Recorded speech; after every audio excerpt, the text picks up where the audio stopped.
Halo, Assalamualaikum Sobat Ngoceh, welcome back to my podcast Ngoceh. Dan kembali lagi di episode kali ini kita akan identifikasi diri bareng-bareng. Kali ini akan berkaitan dengan emosi yang sehat. Nah, untuk tahu apakah teman-teman memiliki emosi yang sehat atau enggak, ada 7 tanda-tanda yang perlu diidentifikasi. Namun, kalau misalkan teman-teman ternyata nggak punya satupun ciri-ciri yang ada, ataupun cuma punya 2 ataupun 3, nggak 7 gitu kan, teman-teman bisa kok mengembangkannya karena ini bukanlah sesuatu yang komprehensif. Jadi teman-teman bisa mencoba untuk belajar agar memilikinya. Apa aja ciri-cirinya? Ya, balik lagi di podcast Ngoceh 30 hari Project Ramadan dari kue Janet Ika Ashifa. Enjoy!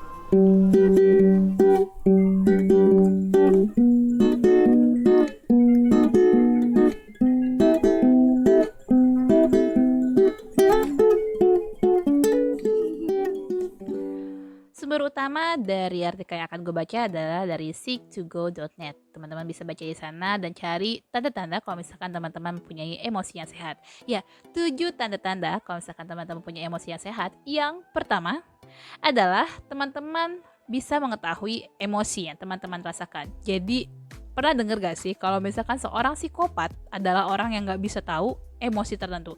Dia nggak tahu apa itu nangis, apa itu sedih, apa itu marah. Nah, kebalikannya, kalau orang dengan emosi yang sehat, dia mampu mengidentifikasi mana nih saat dia nangis, mana yang dia sedih, memberikan nama-nama terhadap emosi tersebut. Jadi dia bisa mengidentifikasi diri sendiri dan tahu kapan dia akan merasakan hal tersebut sehingga dia tidak akan overwhelmed. Apa itu overwhelmed? Overwhelmed, yang artinya adalah kewalahan, sehingga dia tidak kewalahan dan bisa menjadi seseorang dengan pribadi yang lebih sehat. Nah, apa gunanya lo bisa mengetahui emosi yang lo rasakan?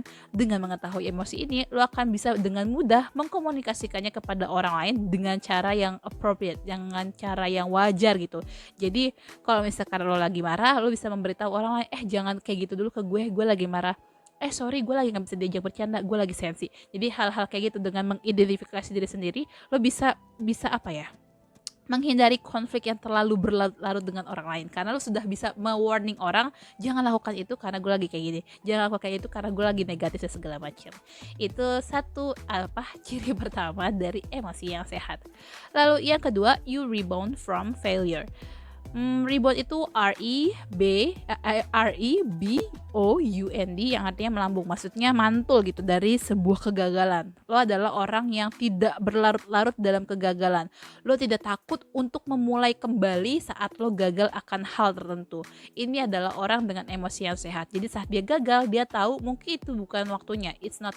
Bukan punya dia gitu momennya, tapi dia bisa jadi punya momen-momen lainnya. Jadi dia nggak takut untuk mencoba lagi, tidak trauma. Justru saat dia gagal, dia akan mengevaluasi dirinya, apa yang salah dalam dirinya, lalu memperbaikinya sehingga di next kesempatan dia bisa mencoba lebih baik lagi dan bahkan mendapatkan hasil yang lebih baik lagi. Dan saat dia gagal pun untuk kedua kalinya, dia sudah strong enough gitu untuk faces the same failure gitu, karena ya dia punya emosi yang sehat. Jadi dia bisa menghadapi sesuatu secara baik dan justru menjadikan hal tersebut sebagai pembelajaran dia ke depannya.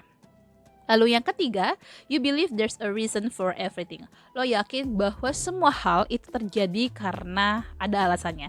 Gak mungkin ada satu hal yang terjadi hanya karena dia gak suka lo dan segala macam. Jadi dalam hal tertentu gitu kan, lo mungkin bisa kayak down banget, lo sedih banget, lo berduka banget gitu kan. Tapi dalam beberapa waktu tertentu kemudian lo mampu untuk bangkit lagi dan yakin bahwa semua ini terjadi ya karena ada alasannya, ada pembelajaran yang bisa lo ambil.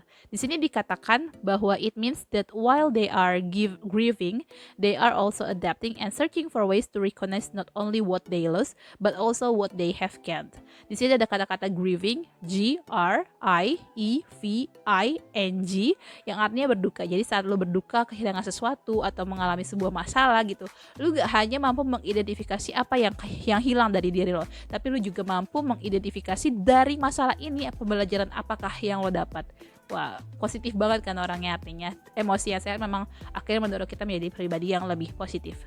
Lalu yang keempat, you like yourself. Apapun yang terjadi, lu selalu menyukai diri lo. Walaupun lu gagal, lu tidak meng-underestimate diri lo kayak goblok banget emang gue ya, jelek banget emang gue ya, emang sih gini. Saat lu gagal, lu gak melakukan itu. Lu justru akan memotivasi diri lo sendiri. Kencana nih Net gitu, it's okay nih Net, it's okay untuk gagal, lu sudah, you did your best lah gitu kan, tidak menyalahkan diri lo. Orang emosi yang sehat akan lebih seperti itu, beda sama orang yang depresi dan ya mempunyai emosi yang negatif. Dia pasti banyak nyalahin dirinya, akhirnya nggak mencintai dirinya sendiri, dan ya kalau orang udah nggak cintai dirinya sendiri biasanya kan berujung pada bunuh diri. Jadi kalau misalkan lo tidak merasakan itu, alhamdulillah, berarti emosi lo masih sehat. Lalu yang kelima, you see the big picture. Setiap lo merencanakan sesuatu, lo sudah mengelaborasi perencanaan tersebut dengan sangat matang.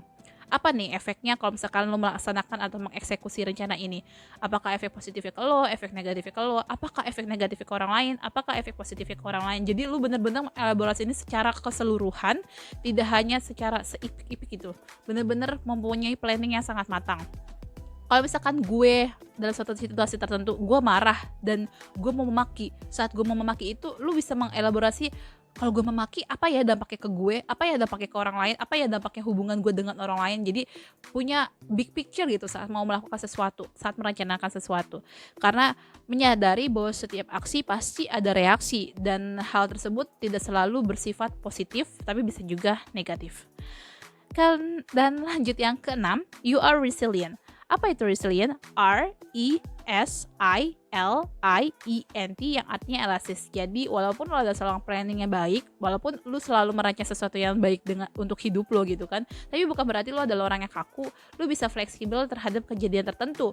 Kalau misalkan lo pengen pergi ke kota A, lo biasanya kan ngelewatin jalanan B gitu kan, misalkan ternyata jalan B ini ditutup dengan karena situasi tertentu gitu kan, bukan berarti lu akhirnya nggak jadi pergi ke kota A gitu, lu akan mencoba mencari jalan C untuk tetap bisa sampai ke kota tersebut. Jadi you are resilient, lu fleksibel, nggak harus terpaku sama rencana yang udah lo terapkan gitu. Orang yang masih yang sehat pasti bisa mampu berpikir proaktif lagi, bisa membantu dirinya untuk bisa proaktif terhadap kejadian tertentu, jadi nggak kaku dan nggak mudah menyerah. Dan yang terakhir, orang dengan emosi yang sehat itu akan menjadi a skilled communicator. Be a skilled communicator maksudnya di sini karena dia sudah mampu mengidentifikasi dirinya, dia tahu apa yang dia rasakan, dia akhirnya mampu mengkomunikasikan secara baik in appropriate way kepada orang lain tentang emosi-emosi yang sedang dia rasakan. Kayak tadi kan gue bilang ya, kalau misalkan di awal dengan kita tahu, oh kita lagi marah nih, kita marah karena ini, jadi kita udah warn orang kalau misalkan gue marah kayak gini. Nah, ini kita ngomongin kalau misalkan udah terlanjur marah ya, misalkan wah gue marah banget, udah kesel banget nih, udah dibilangin berkali-kali tapi nggak ngedengerin gitu, nggak ngelakuin apa yang gue omong gitu kan, itu dia bisa mengkomunikasikan emosi negatifnya kepada orang lain dengan cara yang baik, karena dia yakin bahwa setiap ada masalah, setiap sesuatu tidak berjalan sesuai dengan kehendaknya, setiap ada disagreement arise gitu kan, ada sesuatu hal yang tidak berjalan dengan kehendaknya deh gitu, dia percaya bahwa cara terbaik adalah mencari problem solvingnya gitu, dengan cara mencari solusinya gitu, memecahkan masalahnya, bukan dengan cari siapa orang yang menyebabkan permasalahan ini gitu. Dia better memikirkan bagaimana cara menyelesaikan masalah ini dulu, baru nanti menyelesaikan orang yang melakukan tindakan ini kayak gitu. Dan dengan orang yang emosinya sehat itu dia bakal lebih mampu untuk mengekspresikan feelingsnya. Aduh, apa kayak lu marah gitu kan, terus misalkan lu tinggal di sebuah kosan gitu kan sama teman lo, dan teman lo ini kayak taruhlah dia jorok gitu kan, dia tidak baju kotornya di mana-mana.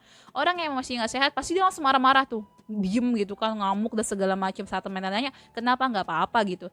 Nah itu orang emosinya negatif tuh, orang lagi emosinya negatif dan emosinya nggak sehat. Karena apa? Dia tidak mengekspresikan apa yang dia rasa dan tidak mengkomunikasinya kan dengan baik kepada temannya. Tapi orang dengan emosi yang sehat, dia akan gini deh, duduk, dia ngajak duduk temannya, gini deh, lu tahu kan udah berapa kali gue ngomong kalau misalkan naruh baju tuh yang gini, iya ini kan baju kotor gini, lu nggak bisa taruh gini.